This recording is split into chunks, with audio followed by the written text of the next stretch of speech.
നമസ്കാരം, പ്രവാസി മലയാളിയിലേക്ക് സ്വാഗതം. ഇന്നത്തെ പ്രവാസ ലോകത്തെ വാർത്തകൾ ഒറ്റനോട്ടത്തിൽ. ഒമാനിൽ ഇന്ന് 245 പേർക്ക് കൂടി കോവിഡ് സ്ഥിരീകരിച്ചു. കഴിഞ്ഞ 24 മണിക്കൂറിനിടെ 206 പേർ രോഗമുക്തി നേടി. ഇതുവരെ രാജ്യത്ത് നിലവിൽ 1,28,461 പേരാണ് കോവിഡ് മുക്തരായിട്ടുള്ളത്. അതേസമയം 2 മരണം കൂടി റിപ്പോർട്ട് ചെയ്തു. രാജ്യത്തെ ആകെ കോവിഡ് കേസുകൾ 1,36,622 ആയി. എന്നാൽ ഇതുവരെ 1,539 മരണം റിപ്പോർട്ട് ചെയ്തിട്ടുണ്ട്. അതിനിടെ ഒമാനിൽ കോവിഡ് കേസുകളിൽ വർധന കണക്കിലെടുത്ത് നിയന്ത്രണങ്ങൾ കടുപ്പിക്കുകയാണ്. ഗൾഫ് മേഖലയിൽ ആകെ കോവിഡ് കേസുകൾ വർദ്ധിക്കുകയാണ്. ഒമാനിലെ നോർത്ത് ഷർഖിയ ഗവർണറേറ്റിലെ വാണിജ്യ പ്രവർത്തനങ്ങൾ ഫെബ്രുവരി 12 മുതൽ വൈകുന്നേരം 7 മണി മുതൽ രാവിലെ 6 മണി വരെ 14 ദിവസത്തേക്ക് അടയ്ക്കാൻ സുപ്രീം കമ്മിറ്റി ഉത്തരവിട്ടു. സൗദി അറേബ്യയിൽ പുതുതായി കോവിഡ് ബാധിച്ചവരുടെ എണ്ണം ഇന്നും ഉയർന്നു. 369 പേർക്കാണ് പുതുതായി രോഗബാധ സ്ഥിരീകരിച്ചത്. അതേസമയം രോഗമുക്തി നിരക്കും ഉയരുകയാണ് ചെയ്തത്.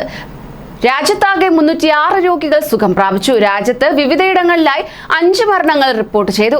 ഇതുവരെ രോഗം സ്ഥിരീകരിച്ചവരുടെ ആകെ എണ്ണം 3,71,356 ആയി. ഇതിൽ 3,62,368 പേർ സുഖം പ്രാപിച്ചു. ആകെ മരണസംഖ്യ 6,415 ആയി. 2,573 പേർ രാജ്യത്തെ വിവിധ ആശുപത്രികളിലും മറ്റുമായി ചികിത്സയിൽ കഴിയുന്നു. അതിൽ 417 പേരുടെ നില ഗുരുതരമാണ്. ബാക്കിയുള്ളവരുടെ ആരോഗ്യനില തൃപ്തികരമാണ്. രാജ്യത്തെ കോവിഡ് മുക്തി നിരക്ക് 97.6% ഉയർന്നു. മരണനിരക്ക് 1.7%. രാജ്യാന്തര ഫാർമസ്യൂട്ടിക്കൽ കമ്പനിയായ മോഡേണയുടെ കോവിഡ് വാക്സിന്റെ അടിയന്തര ഉപയോഗത്തിന് ഖത്തർ പൊതുജനാരോഗ്യ മന്ത്രാലയത്തിന്റെ അനുമതി ലഭിച്ചു. അധികം താമസിയാതെ വാക്സിൻ രാജ്യത്ത് വിതരണം ചെയ്യും.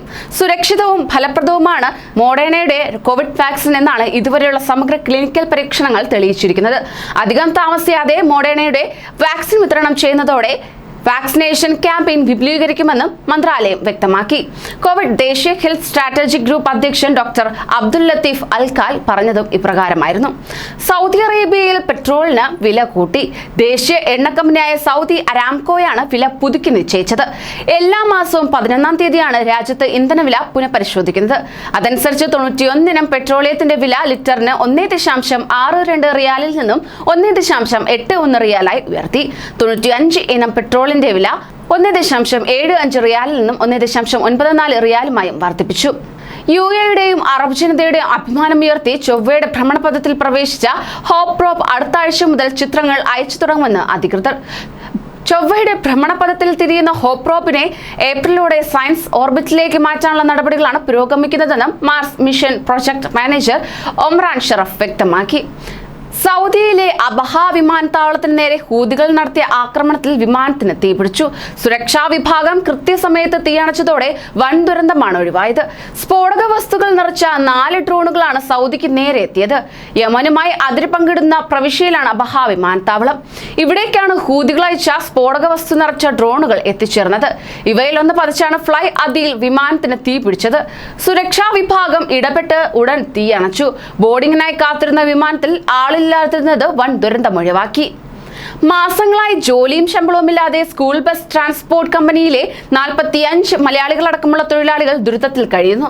കോവിഡ് മൂലം 2020 മാർച്ചിൽ സ്കൂൾ അടച്ചതോടെ തുടങ്ങിയ ദുരിതം 1 വർഷമായിട്ടും തുടരുകയാണ്. പ്രയാസത്തിലായ ഇവർക്ക് ഇന്ത്യൻ എംബസി ഭക്ഷ്യോൽപ്പന്നങ്ങൾ എത്തിച്ചു നൽകി. കോവിഡ് മൂലം 2020 മാർച്ചിൽ സ്കൂൾ അടച്ചതോടെ തുടങ്ങിയ ഇവരുടെ ദുരിതം 1 വർഷമായി തുടരുകയാണ്. 2 പുതിയ മന്ത്രിമാരെ നിയമിച്ച് UAE മന്ത്രിസഭ പുനഃസംഘടിപ്പിച്ചു. അബുദാബിയിൽ നടന്ന ചടങ്ങിൽ പുതിയ മന്ത്രിമാർ സത്യപ്രതിജ്ഞ ചെയ്ത് അധികാരമേറ്റു. ചടങ്ങിൽ പ്രധാന നേതാക്കൾ സന്നിഹിതരായിരുന്നു. വിദേശകാര്യമന്ത്രിയായിരുന്ന ഡോക്ടർ അൻവർ ഗർഗാഷിനെ UAE president Sheikh Khalifa bin Zayed al നഹ്യാന്റെ നയതന്ത്ര ഉപദേശകനായി നിയമിച്ചതാണ് പ്രധാന മാറ്റം. Sheikh Shakhbut bin Nahyan bin Mubarak al Nahyan, Khalifa Shaheen al Marar എന്നിവരെ സഹമന്ത്രിമാരായി നിയമിച്ചു. പ്രസിഡന്റിന്റെ സാംസ്കാരിക ഉപദേശകനായി സാഖി അൻവർ നുസീബിനെയും നിയമിച്ചതായി UAE വൈസ് പ്രസിഡന്റും പ്രധാനമന്ത്രിയും ദുബായ് ഭരണാധികാരിയുമായ Sheikh Mohammed bin Rashid al Maktoum അറിയിച്ചു.